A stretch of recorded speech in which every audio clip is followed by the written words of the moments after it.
찬송가 543장.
시편 77편 1절부터 마지막 절까지 한 목소리로 봉독하겠습니다.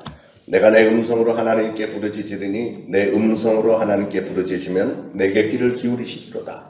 나의 환락날에 내가 주를 찾았으며 밤에는 내 손을 들고 거두지 아니하였나니 내 영혼이 위로받기를 거절하였도다. 내가 하나님을 기억하고 불안하여 근심하니 내 심령이 상하도다. 주께서 내가 눈을 붙지 못하게 하시니 내가 괴로워 말할 수 없나이다.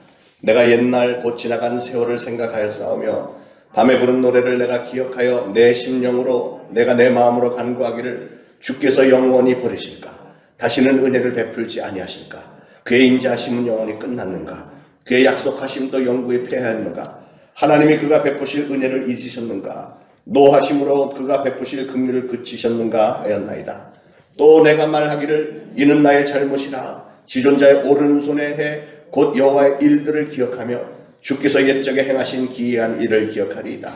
또 주의 모든 일을 작은 소리로 읊조리며 주의 행사를 낮은 소리로 되뇌이리다. 하나님이여 주의 도는 극히 거룩하시오니 하나님과 같이 위대하신 신이 누구오니이까? 주는 기이한 일을 행하신 하나님이시라. 민족들 중에 주의 능력을 알리시고 주의 팔로 주의 백성 곧 야곱과 요셉의 자손을 속량하셨나이다. 하나님이여 물들이 주를 보았나이다. 물들이 주를 보고 두려워하며 깊음도 진동하였고 구름이 물을 쏟고 궁창이 소리를 내며 주의 화살도 날아갔나이다. 회오리 바람 중에 주의 우레소리가 있으며 번개가 세계를 비추며 땅이 흔들리고 움직였나이다. 주의 길이 바다에 있었고 주의 곧은 길이 큰 물에 있었으나 주의 발자취를 알 수 없었나이다. 주의 백성을 양떼같이 모세와 아론의 손으로 인도하셨나이다. 아멘. 제목에 보니까 아삽의 시, 인도자를 따라 여두둔의 법칙에 따라 부른 노래라 그랬습니다. 어제 말씀드린 대로 야삽은 다윗 때에 그 하나님을 찬양하는 일과 동시에 성가대를 지휘했던 일로 쓰임을 받았던 사람인데 시편에 보면 8편의 시편을 썼습니다. 여기에 등장하는 여두둔이라는 이름과 또 헤만이라는 사람도 또 나오는데 여두둔과 헤만 역시 다윗 왕 때에 찬양대와 악단을 지휘했던 사람입니다. 그런데 오늘 여기 제목에 여두둔의 법칙에 따라 부르라고 한 것은 아마도 여두둔이 작곡했던 그 곡조를 당시 사람들이 이스라엘 백성들이 다 누구나 다 알고 있었고 그 정도로 유명한 곡이었고 그래서 그 여두둔의 음계에 따라서 시편을 읊는 경우도 있었고 때로는 지휘자가 선창을 하면 회중이 따라서 하는 경우도 있었습니다. 자, 여러분 이 세상을 살아가는 사람들은 누구나가 다 어려움을 경험하게 되어 있습니다. 절망 중에 빠질 때면 누구나가 스스로 생각하기를 다른 사람은 내가 겪는 이런 절망 모를 거야. 나같이 고통스러운 일을 당한 사람이 또 있을까? 이렇게들 생각하지만 그렇지 않죠. 제가 목회를 하면서 정말 놀라는 것은 멀쩡해 보이는 사람들도 상담을 하게 보면 정말로 상상을 초월하는 그런 고민을 안고 사는 사람들이 있습니다. 고통과 절망이 누구에게나 다 있다는 것이죠. 절망은 예고 없이 우리를 찾아옵니다. 이런 절망을 이기는 비결이 과연 무엇일까? 가장 지혜로운 방법은 성경에 나타난 수많은 사람들의 삶의 모습, 그분들이 경험했던 이런 일들을 보면서 그리고 하나님께서 그들에게 어떤 반응을 보이셨던가 이런 걸 보면서 삶의 지혜를 터득할 수 있을 것입니다. 오늘 시편 77편은 오랜 고통과 절망적인 현실로 인해서 곤핍해졌던 아삽이 오직 하나님께만 구원이 있음을 확신하고 하나님께 온 힘을 다해서 저희를 좀 도와달라고 구원해달라고 도움을 호소하는 일종의 간구시입니다. 간구. 아삽은 큰 고통 중에 소리쳐서 하나님을 불렀습니다. 그만큼 고통이 컸었다는 얘기죠. 너무나도 고통이 커서 오직 하나님밖에는 나를 이해해 줄 분이 없습니다. 라고 믿었습니다. 그래서 누가 시킨 것도 아니었는데 아삽은 밤이 새도록 두 손을 높이 들고 하나님께 기도를 했대요. 너무나도 다급한 마음에 그렇게 해보았지만 그럼에도 불구하고 불안한 마음을 떨칠 수가 없었답니다. 한숨이 저절로 나오고 온몸에 맥이 풀렸고 도대체 무엇을 어떻게 해야 할지 모르는 답답함만이 계속될 뿐이다. 그게 1절에서 3절 말씀인데 다시 한번 보겠습니다. 내가 내 음성을 하나님께 부르짖으리니 내 음성으로 하나님께 부르짖으면 내게 귀를 기울이시리로다. 나의 환난 날에 내가 주를 찾았으며 밤에는 내 손을 들고 거두지 아니하였나니 내 영혼이 위로받기를 고생하였도다. 내가 하나님을 기억하고 불안하여 근심하니 내 심령이 상하도다. 그랬습니다. 2절에 내 손을 거두지 않았다. 하나님 앞에 높이 쳐들고 부르짖었던 그 기도 중에 올렸던 그 손은 3절 끝에 불안하여 근심함으로 심령이 상한 자의 손이다. 7절에 또 보면 또한 환난 날에 영원히 버림받을까봐 떨고 있는 손입니다. 이제 다시는 은혜를 베풀 것 같지 않고 인자하심이 완전히 끝난 것 같은 때에 높이 든 손. 오늘날 우리가 해야 되는 그런 기도의 모습이 아닌가 생각합니다. 우리도 이와 같이 연약한 손의 소유주들입니다. 하나님이 우리를 붙들어주지 않으시면 아무것도 할 수 없는 게 우리 인간들입니다. 코로나 바이러스라고 하는 것이 처음에는 뭐 그냥 지나가겠지, 감기 수준 이렇게 생각했던 것이 이렇게 전 세계적으로 이 어마어마한 이런 그 충격을 줄 줄 누가 알았겠습니까? 그런데 아무리 노력을 해도 도대체 헤어나올 길이 없어 보이는데 결국은 하나님이 도와주지 않으시면 안 되는 거예요. 내 병든 손을 내밀라라고 하는 주님의 음성을 듣고 그 오른손 말랐던 자가 고침을 받았던 것처럼 우리도 항상 하나님 앞에 손을 내밀어서 치료를 받기를 축원합니다. 3절 끝에 가로 열고 셀라 그랬죠. 셀라. 시편을 읽다 보면 이게 자주 나오는데 셀라. 셀라에 대해서는 여러 가지 추측들이 있는데 성경학자들의 추측. 가장 적절하게 생각이 되는 받아들여지는 추측은 멈춰서 들으라 하는 그 의미를 가지고 있는데 시편들은 그냥 읽는 게 아니고 곡조에 맞춰서 노래하듯이 이렇게 많이 했잖아요. 그런데 곡조로 흘러가다가 우리가 숨이 차든지 아니면 내용상으로 잠깐 멈췄을 때 간주가 나오듯이 간주처럼 나오는데 잠깐 멈췄을 때 옛날 우리 한국 고전 음악 그 창이나 뭐 이런 걸 비교를 해보면 뭐 이렇게 하다가 중간에 얼쑤 뭐 이렇게 중간에 이렇게 껴들어가는 거 있잖아요.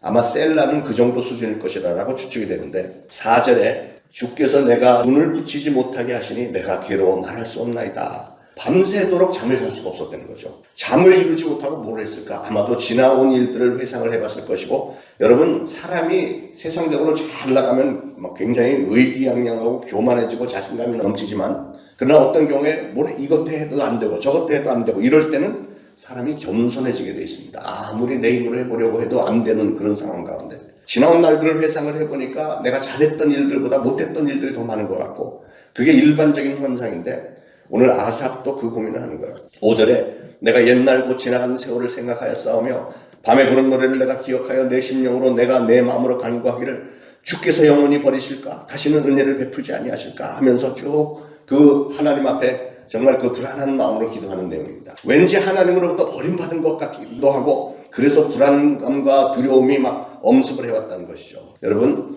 육신을 입고 이 땅에 사는 사람들은 누구나가 다 고통을 경험을 합니다. 왜냐하면 마귀가 계속해서 기승을 부리면서 우리를 공격을 해야 되기 때문에 어쩔 수 없는 일들을 당합니다. 그런데 한편으로 우리가 이런 고통을 당할 때 어떤 사고를 당하거나 이런 질병 때문에 막 정말 고심하고 걱정하고 이렇게 할 때 나라고 하는 존재를 다시 한번 확인하게 되는 기회가 되는 거예요. 내가 얼마나 연약한 존재이고 아무리 자신감이 있고 뭐 대단해 보여도 코로나 눈에 보이지도 않는 이런 바이러스 몇 개만 들어와도 그냥 끙끙 앓고 어떤 사람은 죽기도 하고 그러니 얼마나 내가 연약한 존재인가 그걸 깨닫고 그래서 결론적으로는 인생에 대해서 굉장히 겸손해질 수 있는 좋은 기회가 됩니다. 평소에 가까이 하지 못했던 하나님을 찾을 수 있으니 그런 계기가 되었으니 오히려 얼마나 다행스러운 일입니까? 고통이 클 때마다 부르짖는 기도를 할 수 있다면 그것이 오히려 전화위복이 아니겠느냐는 거예요. 그래서 아삽이 8절에도 그의 인자하심은 영원히 끝났는가? 그의 약속하심도 영구히 패하였는가? 하나님이 그가 베푸실 은혜를 잊으셨는가? 노하심으로 그가 베푸실 긍휼을 그치셨는가? 계속 그러고 있습니다. 그러므로 고통은 한편으로 생각하면 하나님이 우리를 부르시는 신호다 이렇게 생각을 해도 좋을 것 같아요. 우리를 하여금 기도하게 하시고 지나온 날들을 회상하게 하시니 이 얼마나 감사한 일입니까? 10절에 또 내가 말하기는 이는 나의 잘못이라 지존자의 오른손에 곧 여호와의 일들을 기억하며 주께서 옛적에 행하신 기이한 일을 기억하리이다. 아삽은 지난 날들을 기억을 하면서 깊이 묵상을 하는 겁니다. 다른 때는 그냥 아무렇지도 않게 지나갔던 일들에 대해서 이제는 조금 더 깊이 묵상을 하는 거예요. 하나님의 뜻이 여기에 있나? 그래서 12절에 또 주의 모든 일을 작은 소리로 읊조리며 주의 행사를 낮은 소리로 되뇌이리다. 작은 소리로 낮은 소리로 했다는 것은 곰곰이 생각을 했고 깊이 생각을 했고 계속적으로 생각했다는 겁니다. 그냥 지나쳐가는 생각이나 혹시나 하는 이런 생각이 아니라 지속적으로 그 뜻이 이해가 될 때까지 계속해서 묵상했다는 거예요. 한꺼번에 뭉뚱그려 생각하는 게 아니라 하나하나 살폈다는 겁니다. 무엇을 살폈을까요? 하나님의 뜻이 무엇인지, 하나님은 이런 사건, 이런 순간에 왜 이런 일을 하셨을까? 이게 나에게 어떤 의미일까? 이 기억하면서 오히려 결론적으로는 감사하면서 소망을 다시 얻는 거예요. 13절에 하나님이여 주의 도는 극히 거룩하시오니 하나님과 같이 위대하신 신이 누구니까? 주는 기이한 일을 행하신 하나님이시라. 민족들 중에 주의 능력을 알리시고 주의 팔로 주의 백성 곧 야곱과 요셉의 자손을 속량하셨나이다. 셀라. 잠시 멈춰서서 간주를 들으면서 하나님의 위대하심을 묵상하라는 겁니다. 이전에는 미처 몰랐었는데 깊이 곰곰이 지속적으로 생각을 해보니까 하나님은 모든 것을 초월하시는 능력을 가지신 분이시군요. 이걸 깨닫는 겁니다. 하나님의 거룩하심과 위대하심을 깨닫는 거예요. 기적을 베푸시는 하나님이라는 사실도 새삼 깨닫습니다. 물론 하나님은 예나 지금이나 영원토록 동일하신 분이신데 다만 지금까지 내가 나태해서 안위해서 깨닫지 못했던 것을 이런 고통을 당하면서 더 깊이 깨닫게 되는 거예요. 오늘 여러분도 우리 하나님은 그런 능력의 하나님이심을 깨달으시고 믿으시기를 축원합니다.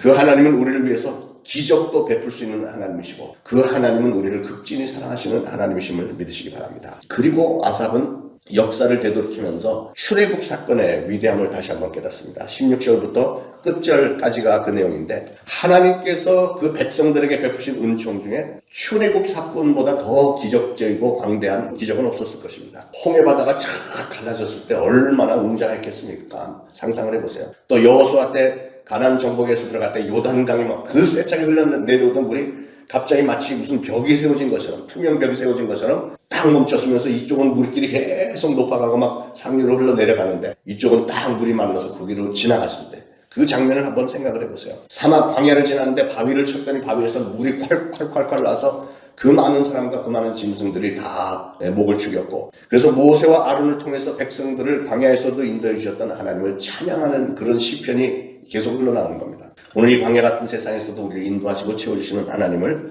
믿으시고 전적으로 의지하시기를 축원합니다. 사랑하는 여러분, 우리 이 땅에 살면서 될 수 있으면 절망에 빠질 만한 불행한 일은 안 만났으면 좋겠어요. 그러나 그것은 우리가 결심한다고 되는 일은 아니잖아요. 하나님은 때때로 우리를 훈련시키기 위해서 절망에 내버려 둘 때도 있고요. 그런데 이런 절망적인 사건들은 우리 신앙인들에게는 절망으로 끝나는 게 아니고 반드시 그 과정을 통해서 우리가 무엇을 얻느냐, 이게 중요한 거죠. 거기에 있는 하나님의 손길을 우리가 발견하고 체험을 하고, 그래서 우리의 신앙이 더 성숙하게 되는 것, 기회가 된다는 사실을 기억하시기 바랍니다. 하나님은 오늘 저와 여러분의 기도를 들으시는 줄로 믿고 간절히 기도하심으로 선하신 하나님의 응답 받으시기를 축원합니다. 기도하겠습니다. 지난 날들의 고통의 순간들도, 아니 오늘날에 우리가 당하고 있는 이런 끔찍한 이런 상황들도, 이제 지난 날들의 우리 고통을 이기게 해주셨고 인도해 주셨던 하나님은 오늘도 우리를 이길 수 있도록 도와주시고 인도해 주실 줄로 믿습니다. 하나님, 오히려 이런 일들을 전화위복의 계기로 삼아서 저희들이 하나님 앞에서 저희 스스로를 돌아보는 기회가 되게 하시고, 저희들이 정말로 믿고 감사함으로 하나님께 영광 돌리면서 간구할 때 우리 하나님은 들으시고 응답하여 주옵소서. 오늘도 새날 주셨으니 이날 축복하시고, 하나님의 자녀들이 오늘도 하나님 앞에 부르짖는 기도들을 들으시고 응답하옵소서. 예수 그리스도의 이름으로 간절히 기도합니다. 아멘.